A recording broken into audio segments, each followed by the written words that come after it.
So if you have very strong, unquestionable patriotic and even martial credentials, and you've been a leader and then you leave, or you're thrown out, or you retreat, then when the country is in danger, you make a comeback. In fact, sometimes you retreat in order to make a comeback. But unfortunately, Chandrika's own profile has been quite patchy on the patriotic issue. She doesn't have a mother's profile. I mean, the mother was known to be a robust patriot. Chandrika is not. And the issue that she has chosen now to make her come back at least into photo ops is not that kind of issue. It's not the issue she should have started out with. Even her remarks on the present challenges to Sri Lanka externally should have been prefaced with support of Sri Lanka, denunciation of the external pressure, and then a criticism of the government for making Sri Lanka vulnerable. But that's not what she did. She went directly for the jugular of the government, rather than for those who are threatening Sri Lanka or who are attempting to intrude into Sri Lanka's sovereignty. So I don't think she's got it right, and I don't think that it would be anything but a farce if she, rather than someone from within the UNP or maybe coming over from the SLFP, were to be a common candidate. Dr. Jayatilleka, the run-up to that decisive election has started. It will start with the Western and Southern Provincial Council elections, which are just around the corner. We're seeing some parties gaining a little bit of momentum. I specifically want to talk about the Janatha Vimukti Perumna, yes, and how it's faring under its new leader. How do you see? Do you see the JVP making, given the not so strong performance at the last provincial council elections, where they may have lost out some ground to the Democratic Party? Do you see them making a comeback and maybe going beyond under Mr. Dissanayake? Well, this is a very important question, and it's one thing that we all have to watch. I think the voters will reward the JVP for making that change of the leadership. It's a generational change. I believe the voters will also reward the JVP for its excellent performance in Parliament. Now, the question is, how big will that reward be? Personally, I don't see a downside in anyone voting for the JVP, because that's one way not to reward the government for bad performance, but also a way of asserting the need for an opposition of a certain quality and robustness. So, these young people will get into the provincial councils and be a strong opposition, will speak out and so on. So there's really no downside in empowering them to do that. But let's see whether they're able to really challenge the UNP and also fend off General Fonseca's Democratic Party, which did so well during the last round of provincial elections. It's really an important question, because if they do well, we may be heading into a new situation, because Sri Lanka always had a two-party system. Now you have a 1.5-party system because of the UNP's shrinkage. Maybe that will change in some way if the JVP does well. There was a moment when it looked like we had a 2.5-party system, when the JVP got those 40 seats. Even before that, when they were partners in the provisional government. So then it was a kind of a 2.5-party system. There was a JVP surge. So really what we have to see now is the surge factor. Will there be a surge on the part of the UNP? Will it be uniform, or will it be uneven? I mean, let's look at the Western province, let's look at Hambantota, let's look at Galle. It can be disaggregated. What's the message? Will there be a surge on the part of the Democratic Party of General Sanath Fonseca? Or will there be a JVP surge? Or will it be a Mahinda Rajapaksa surge? I mean, it's perfectly possible, because I've been watching all these people on television, and I noticed two things. Firstly, the leaders are out front. The campaign has been led by Mahinda, almost no one else.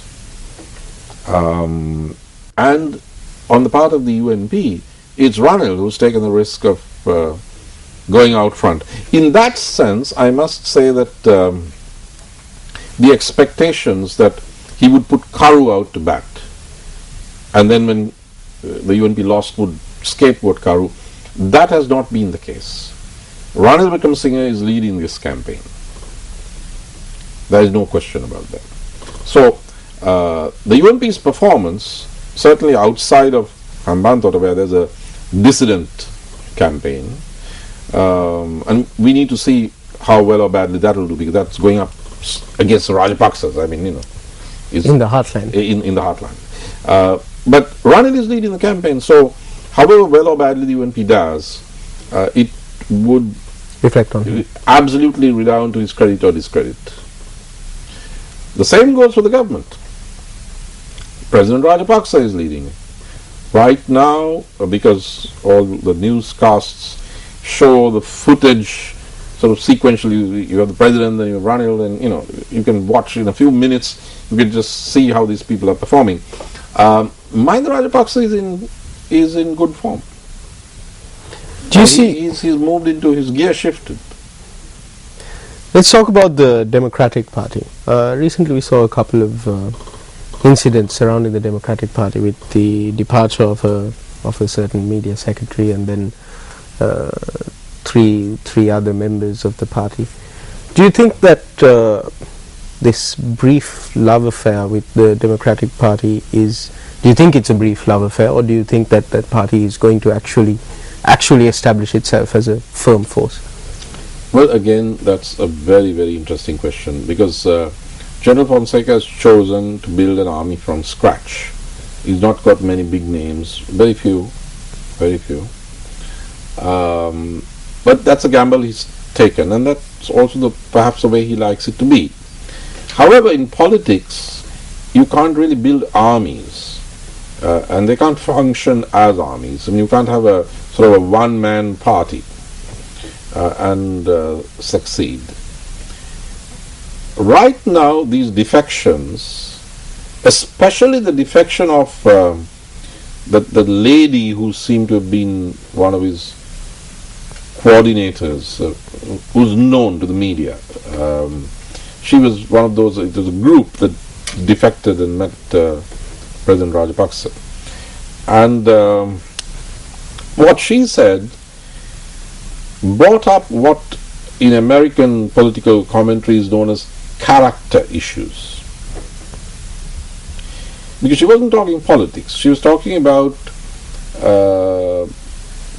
if this is true, and it sort of sounded truthful, extreme rudeness towards her with regard to serving of food or something like that. So in this country in particular, there's a cultural thing, whether it's hypocritical or accurate, I don't know, but there is the notion that when you choose a leader, you also like to pick someone who is known to have a heart. I mean, you have it in most cultures. There's a famous beer test in American politics. Which of the candidates, that's supposed to be the test. Which of these guys or women, which of the candidates would you rather like to have a beer with? So if you use the same test, which of these candidates, Mahinda Rajapaksa, Ranil Wickremesinghe, Sarath Fonseca, Anwar Kumar Dissanayake, would you like to have a cup of tea with? I think Mahinda still has the edge. Maybe followed by Anwar Kumar Dissanayake, I don't know. But so that is the issue that comes out of these defections. Too much testimony, too much circumstantial evidence of an overly forceful character, which makes me wonder whether okay, we couldn't have won the war if not for the army commander. And it's very bad, that he's been cut out of the chronicles officially. But I also ask myself in sort of a gesture of counterfactual history, if we had been lucky enough to have fought the decisive part of the war with General Kobekadua as the commander, would we have had to face any of these allegations that Sri Lanka and the army are facing today? I rather doubt it. Well, Dr. Jayatilleka, thank you very much. We're just going to go in for a short commercial break. When we come back on the other side, we're going to look at the global political stage and events that are transpiring there that are of interest to someone in our part of the world as well. We'll be right back.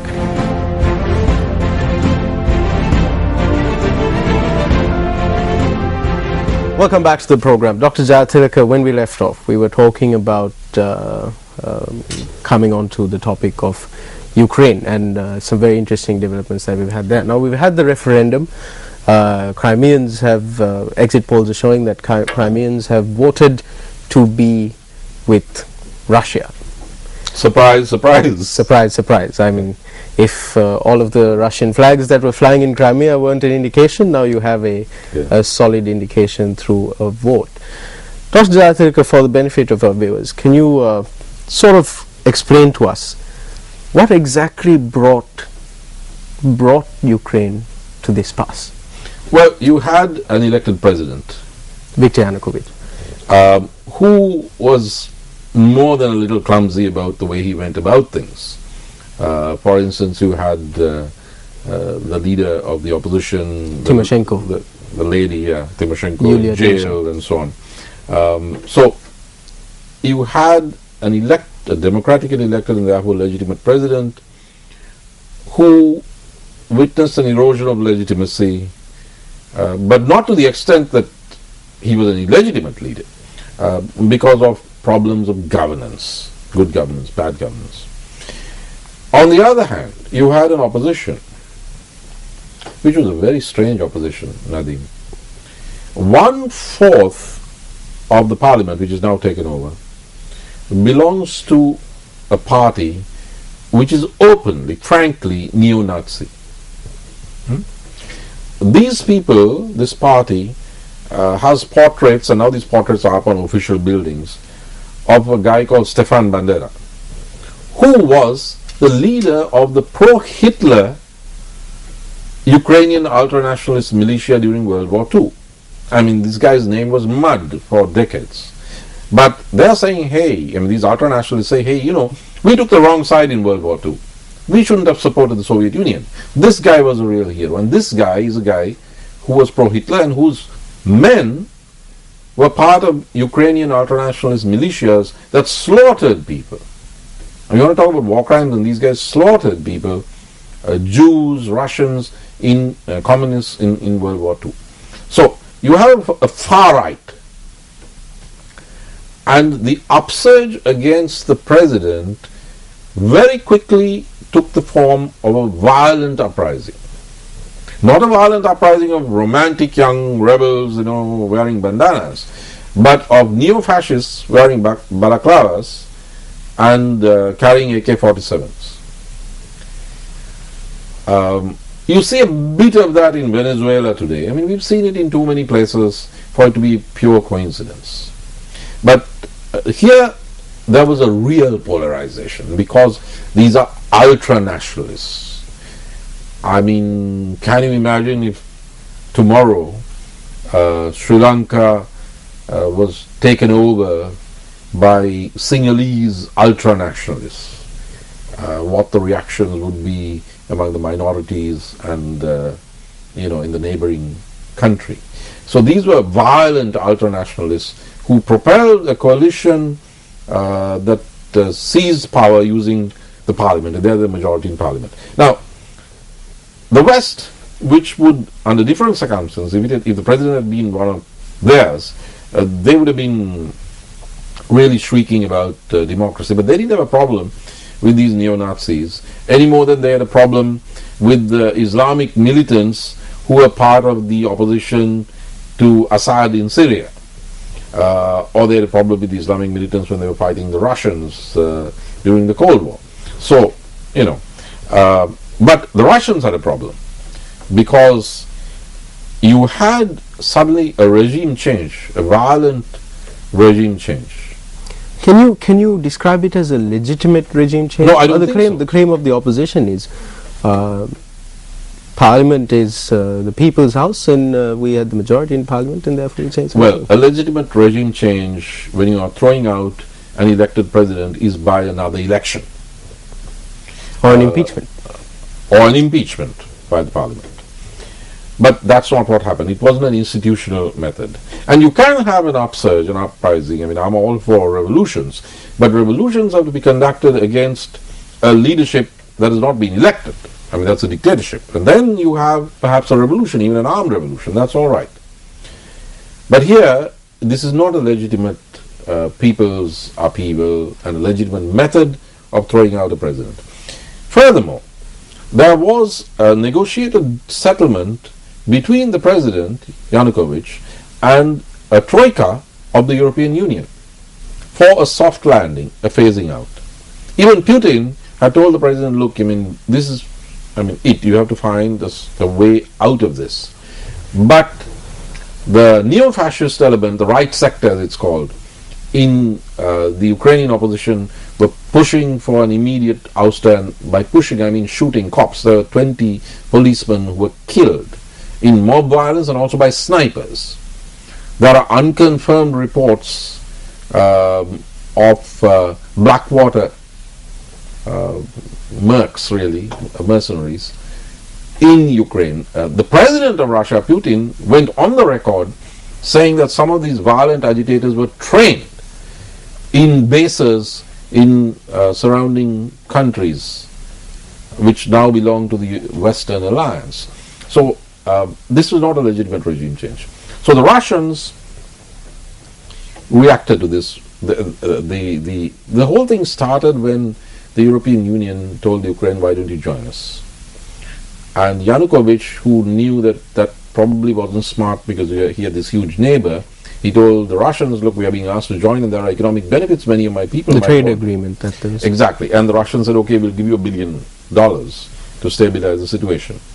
But this led to a polarization, and this went against the understanding after the end of the Cold War. The understanding between Russia and the United States was that, okay, now the Soviet Union is no more. Russia has shrunk, in fact, to its natural size. Many countries have become independent. But Russia also needs to feel secure, so therefore, put a hold on the expansion of NATO. Don't push it right up to the borders of Russia. And the Americans more or less agreed, but violated that on many, many occasions and tried to push, you've heard of the color revolution, the orange revolution and so on, try to push into what is known as the post-Soviet space. And Russia, for hundreds of years, has always felt nervous about that border zone because that's where invasions have come. Dr. Jayatilleka, a lot of people don't realize this, but Crimea has always been a very contentious area. I mean, it goes back to the charge of the Light to Lord Alfred Tennyson's charge of that. A lot of people don't realize that it's but from the Crimean War. Yeah. And there has been a lot of bloodshed in that area. And that area has traditionally, sociologists will tell you that traditionally it was not a majority ethnic Russian area.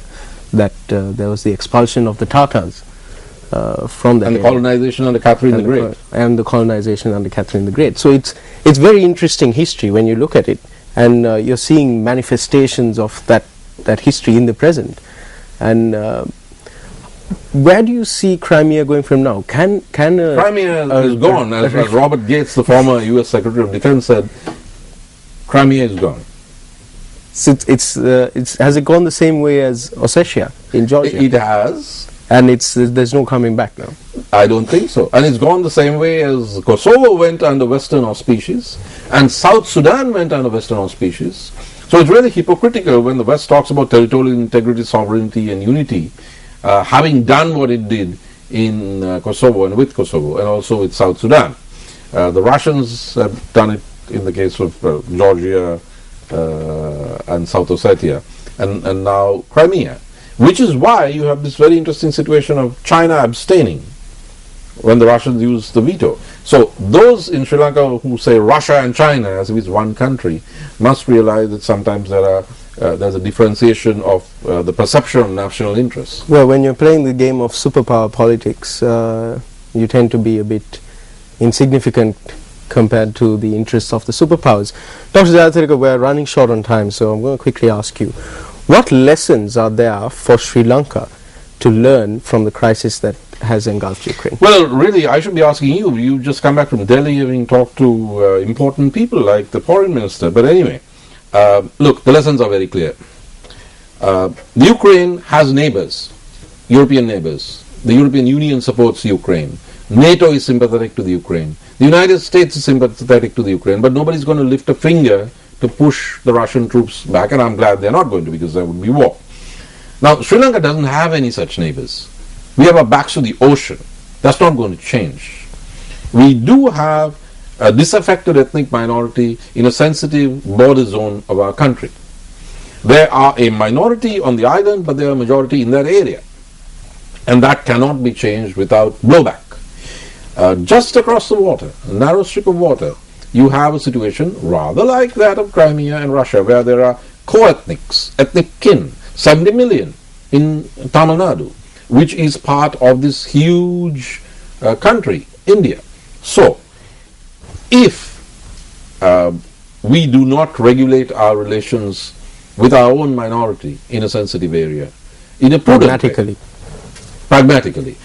if we are perceived as trying to rule them with an iron fist, and if the government at the center is perceived as hostile to the interests of the big neighbor, or somehow aligning itself with the rivals and competitors of the big neighbor, not balancing properly between, say, China, India, United States, then we are acutely vulnerable.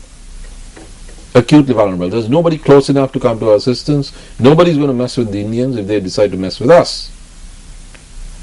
So if we are to keep the country united, if we don't want a situation as in Cyprus, where the island was divided, as in former Yugoslavia, where Kosovo went independent, as in Georgia, what happened to Abkhazia and Ossetia, which is now South Ossetia, as in Crimea now, then we have to manage our relations with our own north and with the two far norths, that's Chennai, which is further north, and Delhi, which is really we should regard as a partner in helping contain pan-Tamil nationalism, which is becoming quite restive these days. And of course, it's in Delhi's interests as well, I would argue, to maintaining regional stability in the South Asian region as a whole, to ensure that the Tamil Nadu, the pan-Tamil nationalism that you're talking about, doesn't take too much of a strong hold in regional politics. But it depends on how they think they can do that. If they think they can do that by assuring the autonomous status of the Tamils within a united Sri Lanka, they will. Hence the Indo-Lanka Accord. I mean, even Putin would have preferred the status quo in the Ukraine. But if there is a perception that things are going so bad that there's a spillover in Tamil Nadu, and then there's a risk of Tamil Nadu becoming rebellious, then Delhi would seek to appease China. Would seek to appease the 70 million Tamils in their own country rather than the 18 million Sinhalese in the neighboring island. And that is definitely something to think about. And when you say managed relations, of course, you mean engage, pragmatism, realism, above all, realism. Geopolitical realism. and geostrategic realism on the part of Sri Lanka. Perhaps something for our foreign policy decision makers to think about: cordiality. Yes, that too. Conversation, the ability to have a frank but cordial conversation, an art that we have lost. Thank you very much, Dr. Jayatilleka. It's been a very enlightening episode of Vantage Point. Given me something to think about. You've given our viewers definitely something to think about. We'll see you next time.